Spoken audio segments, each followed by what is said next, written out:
Okay. Now, Machine Gun Kelly, Tickets to My Downfall. Now, you've definitely heard of Machine Gun Kelly, KB. Come Yeah, on. yeah, and I've heard two songs off this. This is the same album we're talking about, right? The pop punk Yes, this is album. his new album. Good night. That one. It's got that song on it. Yeah. Self-conscious, depressed rapper now makes Travis Barker-produced pop punk album. Interesting combination. Definitely some decent moments on this. I'd say many pitfalls lyrically and musically, including falling into the same cliches that a lot of pop punk artists kind of gravitate towards. I went home and I had a party with this girl. All that sort of stuff. Yeah. It's just like, what if Machine Gun Kelly made a rock album?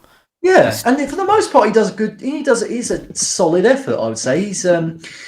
I'm not a big fan of his sort of. How can I put this delicately?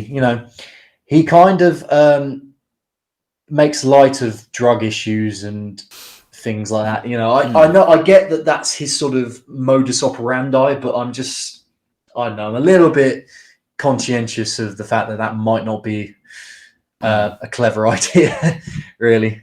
Yeah, like I said, very self-deprecating emo kind of lyrics. Xanax Crew, kind of vibe. Yeah. If you listen to any form of trap metal, they go on about drugs and women and yada yada. It's that sort of deal. Not a fan of the mainstream kind of rap moments on there. There are a few songs where he kind of drafts in some R&B / hip hop artists.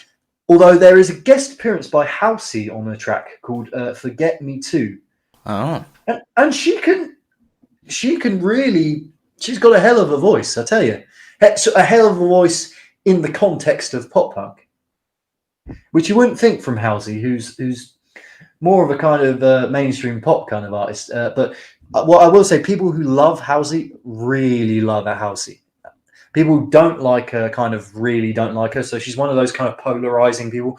I don't really listen to her music, to be fair, but if it's anything to go by from her effort on this song, then I'd say I'm up for checking her out. So, but yeah, overall, fair play to MGK. I mean, if you love your 2000s Blink, Yellow Card, all-time low kind of pop punk, you'll love this. Seriously, this will be right up your alley.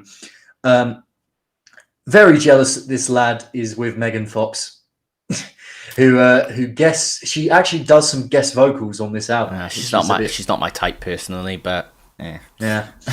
She does some guest vocals on maybe some I'm not sure whether they're interludes or whether they're actual songs, but anyway, my track picks are Drunk Face, Bloody Valentine, Lonely, Kiss Kiss, Concert for Aliens.